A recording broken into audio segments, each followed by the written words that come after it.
Hi all, I'm Azure, and welcome to the inaugural edition of the Eorzean Evertomes.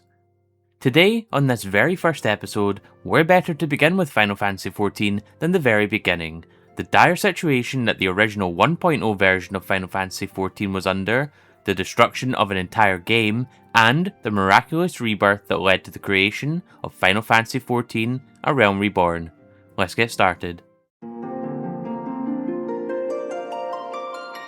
Before we talk about FF14 1.0, it would be remiss of me not to first give a quick mention that Square had already produced an extremely successful and popular MMORPG with the original base game of Final Fantasy XI in May of 2002. This was a game inspired by Western MMOs like EverQuest and Ultima Online after Hironobu Sakaguchi had visited Square Enix, then Squaresoft, in the American branch in Hawaii. FF11 was a pioneer of its time and well ahead of the curve for online gaming on consoles at the time, as the game was heavily pushed on PlayStation 2's proprietary hardware, predating the MMO boom of the mid-2000s and early 2010s, that led to juggernauts we know today such as World of Warcraft, Guild Wars, and of course, Final Fantasy XIV.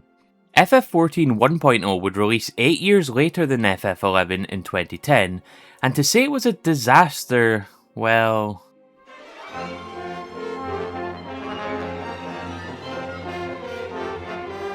broken gameplay, barrels with poly counts as high as player models leading to insane amounts of lag, and not even an auto attack. Are we insane? They really didn't have an auto attack feature in an MMO?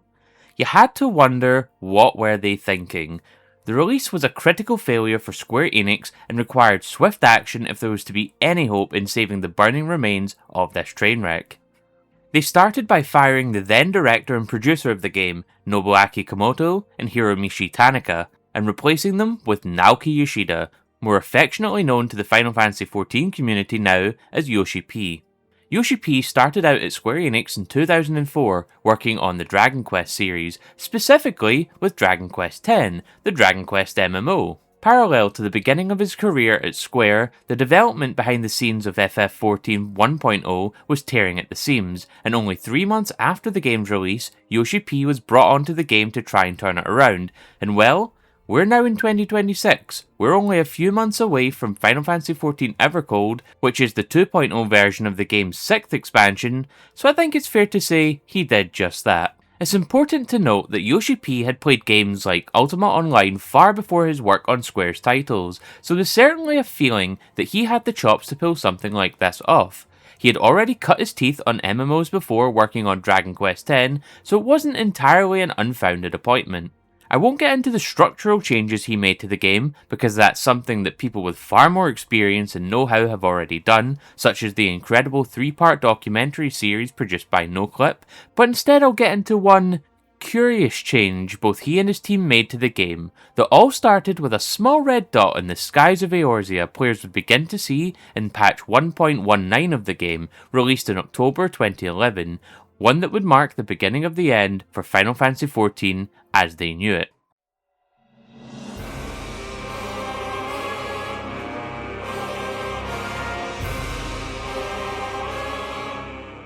As Yoshida and co were rushing to revive the corpse of Final Fantasy XIV, they were also doing something that was thought to be entirely inconceivable, a Hail Mary. They were also developing a brand new game, a brand new realm, alongside the rapidly changing landscape of 1.0. They were building A Realm Reborn. The problem with building two versions of the same game alongside each other is that there really can only be one left standing, so as the days and weeks and months and years rolled on, things would begin to change. The ruddy red moon of Dalamud would begin to slowly appear in the sky beginning in 1.19, 1.2 it was bigger, 1.21 it was even bigger, 1.22, 1.23, and then, despite the defeat of Garlean Legatus and White Raven Nail Van Darnus at Riven Road, 1.23b, a looming, gargantuan presence engulfed the skies of Eorzea. The Red Moon of Dalamud, the Allagan-made prison of the Elder Primal Bahamut,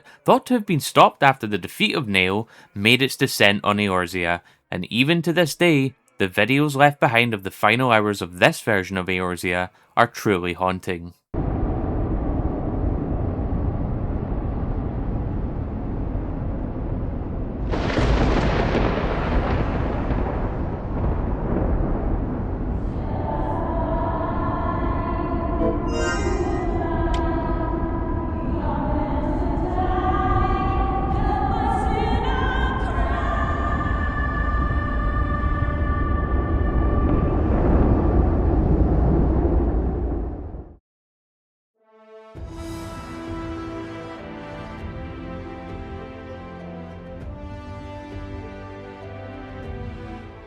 After the agonizing wait, it was on the 11th of November 2012 that Final Fantasy XIV 1.0 servers were finally shut down, and players in-game on that fateful day were left with one final cutscene to truly capstone the end of the game, a trailer for A Realm Reborn.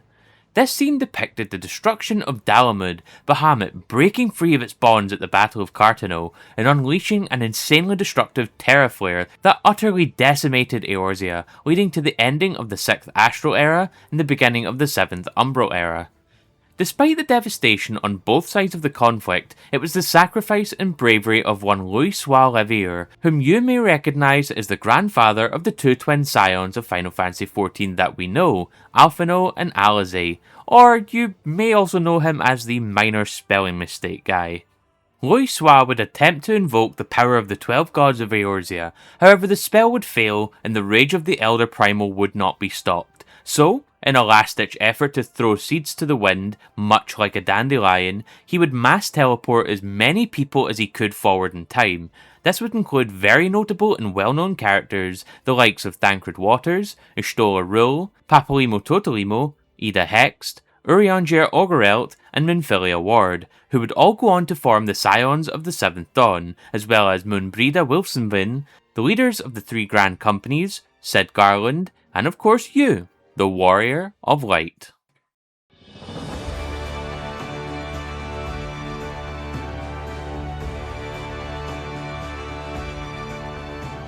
After the implosion of this game, the rebirth of another world would occur on August 27, 2013. Final Fantasy XIV A Realm Reborn would release a true Phoenix rising from the ashes of a crumbling MMO. Despite some slight growing pains, the game was applauded for bringing Final Fantasy XIV back from the brink of annihilation and providing a solid foundation for an MMO that, to this day, continues to be Square's golden goose and continues to be one of the most consistently solid Square Enix IPs to release in their entire catalogue. It's an incredible miracle that this game has been able to exist and will continue to be able to exist, with a formal pledge from the current Square Enix president as of writing, Takashi Kiryu, at the 25th April North American Fan Fest in Anaheim that Final Fantasy XIV will continue to see support and be given a higher budget than 2 Gil in a Dream.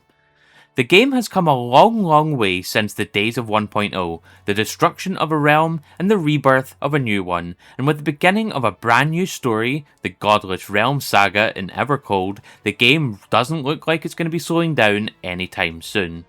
But that was the story of Final Fantasy XIV 1.0, and how one man, a team, and a dream managed to turn around one of the biggest disasters in video game history, and the ramifications it has had on the realm at large. That will be all for today's episode of the Eorzean Evertomes. Let me know in the comments down below, did you play Final Fantasy XIV 1.0, and if you did, what were your experiences with the game? I hope you'll join me on the next episode of Eorzean Evertomes. Goodbye for now, and may your heart be your guiding key.